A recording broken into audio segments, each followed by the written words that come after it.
How y'all doing? Y'all sound good. Sound real good. I didn't think I was gonna miss you guys as much as I did. It's a lot to do a 3-hour drive from East Lansing to, or from Detroit to East Lansing round trip every day. But, you guys always make things all right no matter what kind of day I have. So it's good to see you. I'm excited for us to kick off 2019. How many of you know what halftime is? You heard of halftime? All right, so halftime is over. The break is over. We're in the second half of the game. And what happens at halftime, though? You regroup. But in the regrouping process, what else happens? What do you get a chance to do at halftime? Take a break. What else?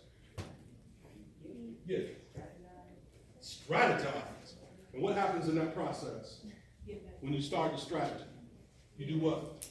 Oh, you said it. You get better, but you start thinking about what happened in the first half, right? So I'm gonna take a guess, but I know I'm gonna probably be wrong.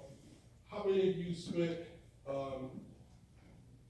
completed at least 5 scholarship applications while you wait before you raise your hand, while you were off for the break? And when I say completed 5, I mean you filled them out, you either printed them off, licked the stamp, put them in an envelope, mailed them off, or you emailed them out for completion. Who did at least 5? Really? How many did 5? Just 5? Yeah. Just 5? I'll pick the magic number. You did 8? I did 6. Okay. 6. Anybody go higher than 6? Why did you do that? Okay. Anybody do it because parents didn't tell you to? Why did you do it? You didn't have nothing else to do. None of them called you? None of them called you, said, let's go hang out? Just chilling. So there's something that happens at the halftime moment where you really need to really be thinking about what's going to happen in the second half of the game. Because that's where the game is won or lost. I don't care how many points you're up on the opposing team in the first half, it's great to have a big lead, but leads can be lost, right? How many times have we seen that buzzer beater? Team fought all the way back. That's a great game. There is no greater high than to know we were down by a bunch of points and it looked like we wasn't going to never come back. And all of a sudden, here I am, standing with the trophy, cutting the nets. We took their heart away from them. We fought back and everybody else thought we were out of the game. This is one of the reasons why I love Midnight Golf. This is another reason why I dubbed you legends. You cannot become legendary if you're not willing to endure some pain. But for all of the hands that didn't go up that completed at least 5, I know you're still looking for money for school. Am I right? Yes, sir. So, there's no way you're going to win if you don't write. Now, don't get me wrong, I'm kind of an old man now. And there's something in our language where we don't always understand each other. And so tonight is going to be about hopefully having a conversation so that maybe you understand me a little bit more and other mentors. Because I know there's something that you guys hate more than anything, right? There are a couple questions you hate. We talked about them already. So you graduating, where you going to college, and what you majoring in, right? But there's some of y'all that hate them 2 questions. I guess it's more than some. More of y'all hate those 2 questions? Yeah. All right, so let's look at this. Talent is everywhere, but what? Guess who's not in the room? Talented people. You are not the only talented seniors in the city of Detroit, but you've been selected for this opportunity. And some of you have made a strong commitment already. You've jumped in. But there are a lot of you that are still hanging up on the cliff going, Mr. A, we don't jump off cliffs. I don't do that. Right? That's not my family. We don't jump. High places? Nope, not gonna happen. You want me to stand in the chair and jump down? I got you. Maybe on the table. I got you.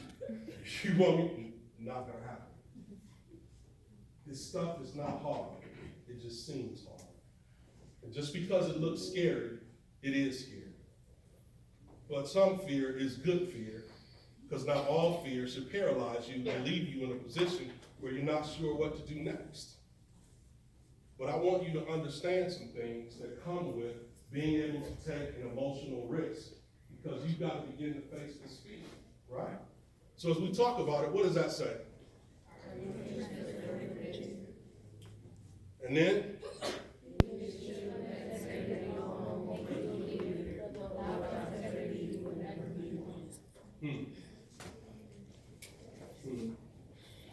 What do you think that means? The leader part. Integrity.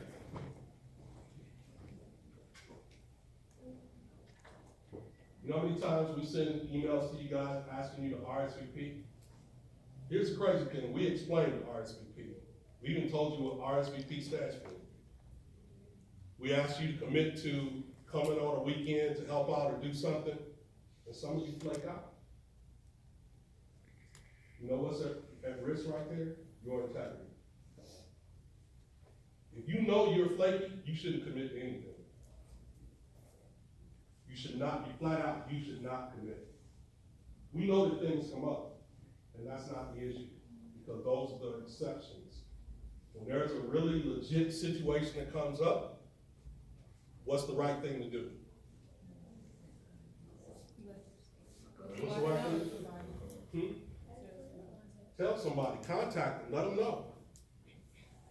Now here's the thing, sometimes nothing comes up, but you call and you make a good excuse, right? Oh, look at me like that. You know you do that. You know you lie, and you will lie to your parents in a heartbeat. I take my mom to the hospital. Right? How many times you done killed a grandparent? Because the class assignment didn't get handed in on time. I had to do the funeral. I don't kill nobody. That's not so. Oh, you expect or not?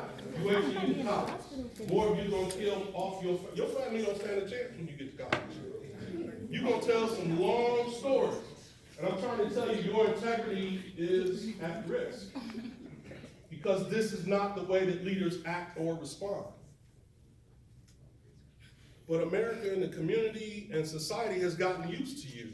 So that's why we look at you and go, there are no new excuses under the sun. Yeah, you passed, my dog ate my homework, but you ain't be killing Granny off. Right? And if you don't believe me, when the alum come back here, ask him. But your integrity matters. And there's this other thing that happens too, because we all develop it. It's that mass thing. Like I was asking you about those 2 questions, how many of you got that mass thing down? So when somebody asks you those questions, you know you don't know the answer, but instead of saying, I don't know, who's developed a really good one? You got a really good one? What is it? So, hey, you graduated? Awesome. What college you want to go to? Whichever college give you the most money. Okay, that ain't the real answer, but that's close enough. All right, what are you gonna major in? Communication. Oh, that's good. That's good. Right? All he wants to do is to have the conversation in. Right? And sometimes you pick the wrong thing. Like you might say, you know you picked the wrong major when they keep asking you questions. I work on my answer. You just like, don't you hate that? So somebody else got a good one? Got your college down, picked out, you know you ain't even applied there, but you just want to use anything to keep them quiet, so don't ask me no questions. Here's the thing, because I guarantee you it's going to happen. He said communication so many times that when he finally gets to orientation in college, guess what? They're going to ask him what's his major. What's he going to say? Communication. You know what's going to happen? You're going to end up in a writing class. And he's going to be sitting there looking just like that. He's like, dang, you going to write all this? Like, Rob, you want to do communications? Writing is involved. Right? And he's going to hate it. Because he really doesn't want to do communication. But he said it so many times, communication's going to fall off his lips. He's still going to be walking in spine until he get in that class. And he's going to be trying to figure out, what did I do to myself? The reality is you really would be better off telling the truth. because you never know who you're having a conversation with. Maybe the person you're talking to is going to introduce you to a potential major or career you've never heard of. Or be willing to introduce you to somebody that could change your life. But in the middle of the play, the script, and wearing the mask that you've gotten so used to wearing, that's what you're going to end up with. Not wanting to be bothered. And you're allowing fear to close you in. Earlier last semester, we did public speaking. And we started talking about telling stories. I want you to begin to own your story. I need you to own your story. What does that mean, own your story? Everybody has a story that involves things like fear, failure, success, love, hate, money issues, money successes, whatever the case may be. But everybody has a story, and that story helps to really determine who you are. It's a part of your journey. How many of you are familiar with Kevin Hart? How many of you read his book? Here's a book. Okay? So, I'm not going to give anything away, but I'm going to tell you this about Kevin Hart. So I gained a lot more respect for Kevin Hart. I'm not a super fan. I think he's funny on occasion. I think he's got a lot more career left in him. But Kevin Hart has this thing that a lot of people don't have. There are a lot of comedians who want to be as successful as Kevin Hart, who think they're funnier than Kevin Hart, and you know what? They are. But I would definitely tell you, they're not more committed than Kevin. When he got started earlier in his career, him and one of his friends who was a comedian, they lived in like the Philly area, and they met a guy who said, if you want to be successful, come to New York. And he had to come to New York and sit in a comedy club in the back and just watch. And Kevin didn't have a car, but his friend had a car. So he rode for weeks with his friend, and they're just sitting there. And so at the end of the night, the comedian who had invited them there would sit with all the other famous comedians at another table. But he would never invite Kevin and his friend there. He would tell them, y'all sit over there. Well, we want to sit at the table with you. You're not coming. Sit over there. So for years, he endured that kind of deal. His buddy eventually fell off. And so he was driving his girlfriend's car. And then eventually he had an accident in his girlfriend's car. And that just didn't go well. Because you're not really working. Right? If you ain't making no money telling jokes, you sit in the back watching. Right? So when he totaled the car and he couldn't get it fixed, it just didn't go well. We'll leave it at that. I don't want to give that part of the book away. But then he went to the comic and he said, I don't have a ride. So the comic said, fine. Because there was a piece that I didn't tell you.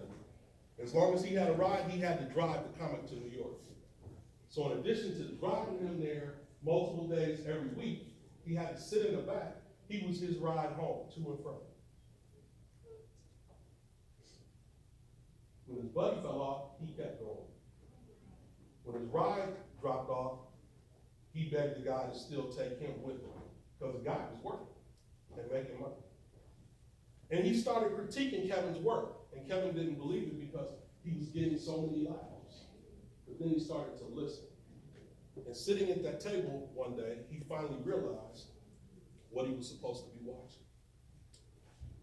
But he kept going. He kept going even when he couldn't see success. He kept going even when he didn't have an opportunity to stand in the spotlight. So I'm still trying to figure out why you're not filling out scholarships even though it's right there in the spotlight.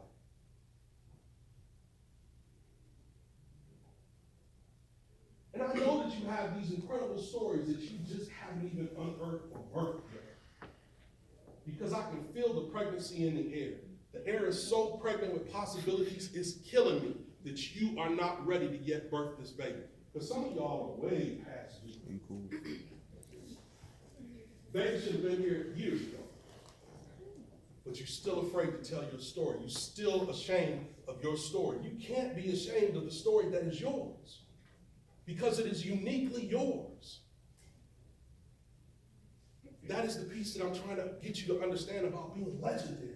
To be a legend is not about recreating somebody else's story. It's about living yours and making you your best you.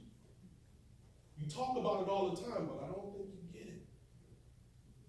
And so today really is about talking about how to help you get to that point where you understand the depth of your story.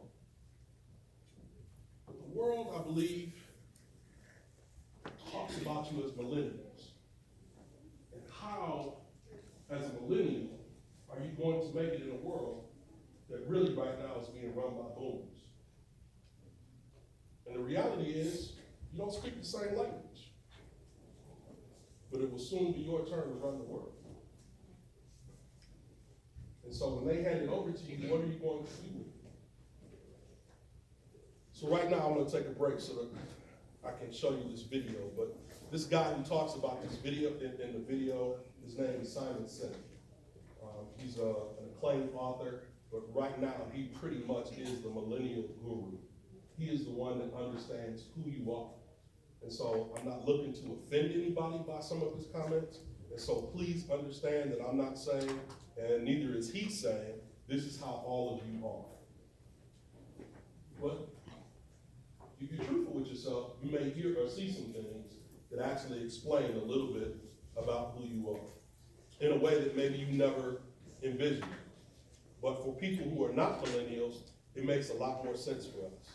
So he was able to articulate for us exactly the kind of the character and characteristics that millennials have.